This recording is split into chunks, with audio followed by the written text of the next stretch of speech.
Viewers, জিলিটন শহর লিবিয়াতে বৃষ্টি হচ্ছে। বাংলাদেশেও কালবৈশাখী ঝড় হচ্ছে। গতকাল শুনেছি সাভার, উত্তরাঞ্চল, গাজীপুর,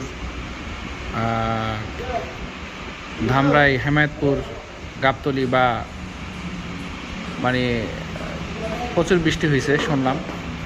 সানারপাড়, রায়েরবাগ, চিটাগাং রোড সব জায়গায় এখানেও বৃষ্টি হচ্ছে। এই আর কি, বৃষ্টি দেখতে ভালোই লাগে। এই